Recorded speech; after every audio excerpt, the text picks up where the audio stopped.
तिथं पाऊस मला भेटतोय. यांना माहिती आहे बाबूराव माने ना 2 दिवसापूर्वी आम्ही पिंपरी चिंचवडला होतो. धो पावसामध्ये दोघंही भिजलो. तर पण चांगलं आहे, आज निसर्ग सुद्धा तुम्हाला साथ द्यायला तयार आहे.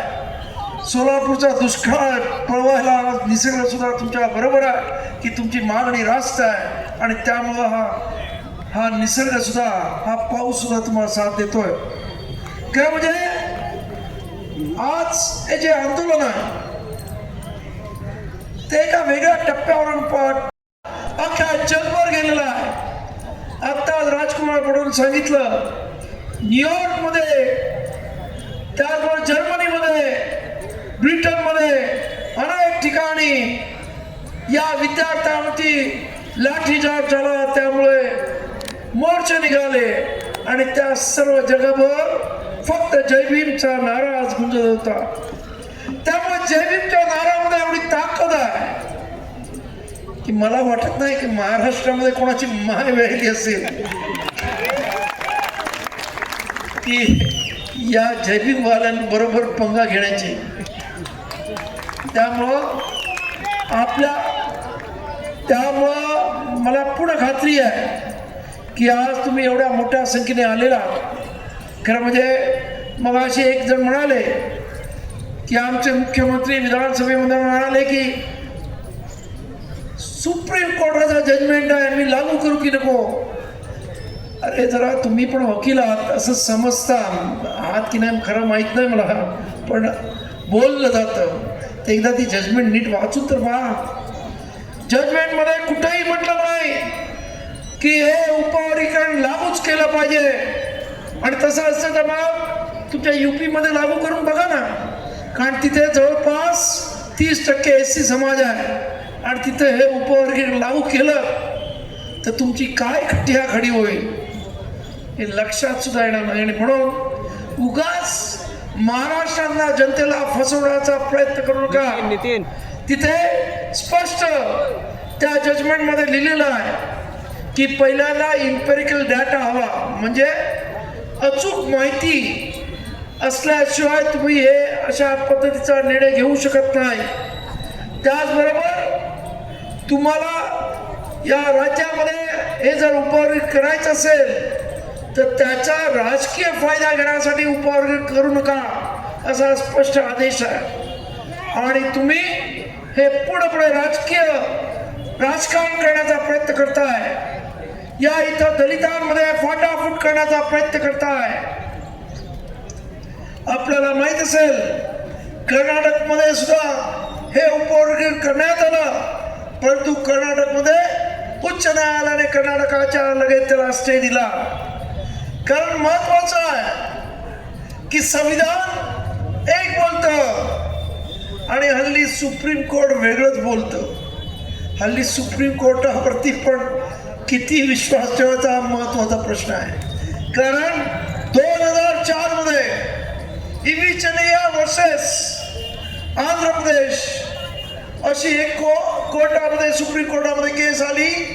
5 जणांचं बेंच होतं आणि त्याने स्पष्ट सांगितलं की हे अनुसूचित जाती हा एक असंग होमोजिनियस घटक आहे, याच्यामध्ये तुम्हाला उपवर्गीकरण करता येणार नाही. त्याचबरोबर याच केसमध्ये ज्या केसमुळं दलविंदर वर्सेस पंजाब स्टेट याच्यामध्ये 2010 मध्ये पंजाबच्या हायकोर्टाने सुद्धा सांगितलं की उपवर्गीकरण करता येणार नाही. मग हे 7 जण काय अति विद्वान होते का सुप्रीम कोर्टातले? कारण आपल्याला माहिती आहे 2014 नंतर सुप्रीम कोर्ट सुप्रीम राहिलं की नाही हा महत्वाचा प्रश्न आहे. आणि त्यामुळेच आपण पाहिलं की या देशामध्ये ना संसद सुप्रीम आहे ना संविधान सुप्रीम आहे. या देशामध्ये जनता सुप्रीम आहे. हे दिल्लीमध्ये दाखवून दिलंय की जनतेने ठरवलं तर प्रधानमंत्री सुद्धा राजीनामा देतो. प्रधानमंत्री म्हणजे कोण? धर्मेंद्र प्रधान. तुम्ही नरेंद्र मोदी समजू नका, त्याला द्यावा लागेल तो वेगळा प्रश्न आहे. परंतु भगवा पडतो. तर त्यामुळं या देशातली जनता सुप्रीम आहे. ही देशातली जनता जे ठरवेल ते फायनल होतं आणि त्यामुळं अनुसूचित जातीतल्या या जनतेने ठरवलेलं आहे आम्हाला उपवर्गीकरण नको आहे. 59 जाती एकत्र येऊन इथे उपवर्गीकरणाविरोधात ताकदीनं उभ्या राहतात. अख्ख्या महाराष्ट्रभर परभणी असो, जालना असो, लातूर असो, मुंबई असो, प्रचंड मोर्चे निघत आहेत. आणि तरी सुद्धा तुम्हाला विषयाची परीक्षा घ्यायची असेल तर प्रयत्न करून बघा. तुम्हाला तुमची खुर्ची जर अप्रिय झाली असेल तर फडणवीस नक्कीच करा. जनता काय करते ते तुम्हाला समजेल. कारण जनतेची ताकद काय हे दिल्लीमध्ये दाखवून दिलेलं आहे. आता कोणी तुम्हाला घाबरत नाही. पूर्वी CBI, ED, अजून वेगळ्या तुमच्या पोलीस यंत्रणा याच्यामुळे घाबरण्याचे दिवस गेले. पोराने दाखवून दिलं तुमचं IT सेलच्या पुढं या तरुण पोरांचं IT सेल कितीतरी पटीनं मोठं होतं आणि त्यामुळं तुमचं IT सेल कुठं व्हावलं तेच कळलं नाही. त्यामुळं आता लोकांची पगा घेण्याचा जो विचार तुमच्याकडे आहे की आम्ही काही करू शकतो, आमच्या मनात येईल ते करू शकतो आणि या देशामध्ये जे पाहिजे ते आमच्या मनासारखं होईल, आता तसं राहिलेलं नाही. परिस्थिती बदललेली आहे. त्यामुळं मुख्यमंत्र्यांना माझं सांगणं आहे की जनतेचा एकंदरीत कल पहा, जनतेची एकंदरीत इच्छाशक्ती पहा. जनतेला हे उपवर्गीकरण तुम्ही लादण्याचा प्रयत्न करू नका. तुम्हाला तुमचा बोलविता धडी कोणी सांगत असेल आता त्याचे ऐकण्याचे दिवस सुद्धा संपलेत. कारण आता या देशामध्ये खऱ्या अर्थानं संविधानाचं राज्य आलंय. या देशामध्ये खऱ्या अर्थानं भीमाचं राज्य आलंय. अप्रत्यक्ष पद्धतीनं आता या देशामध्ये भीमाची लोक आता म्हणजे फक्त एका जाती धर्माची राहिली नाहीत तर सर्व जाती धर्माची जिथे जिथे अन्याय तिथे तिथे भीमाची लेकरं, मग ती सर्व जाती धर्मातली कुठली असतील ती सर्व आता एकत्र यायला लागलेली आहेत. आणि हा मोठा वैचारिक विजय आहे.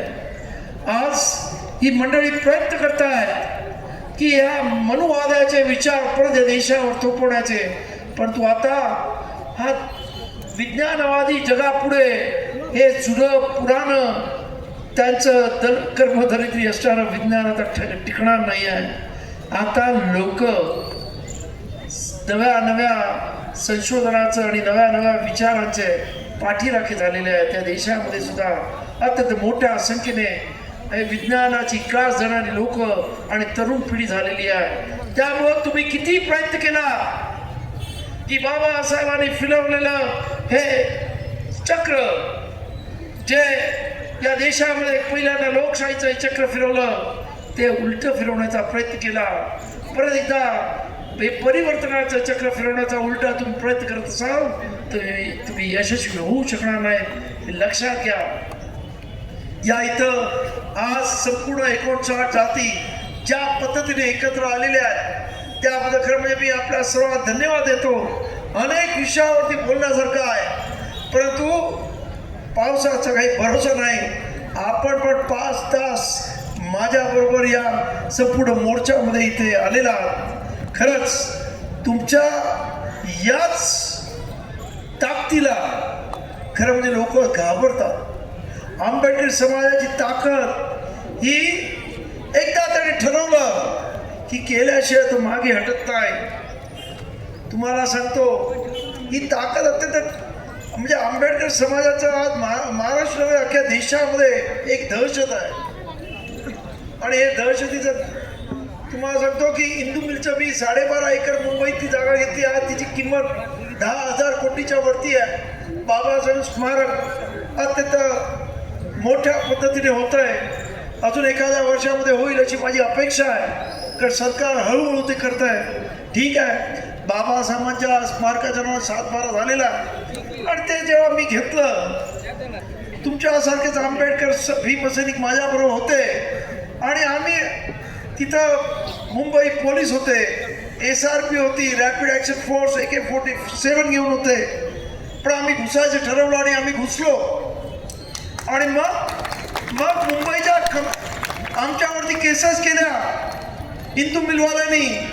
तिकडे असणाऱ्या हायकोर्टाच्या जजने, दाऊद नावाचा जज होता हायकोर्टाचा, त्याने म्हटलं आज त्याने सरकारची हिंदू मिल घेतली, उद्या ते सचिवालय घेतील.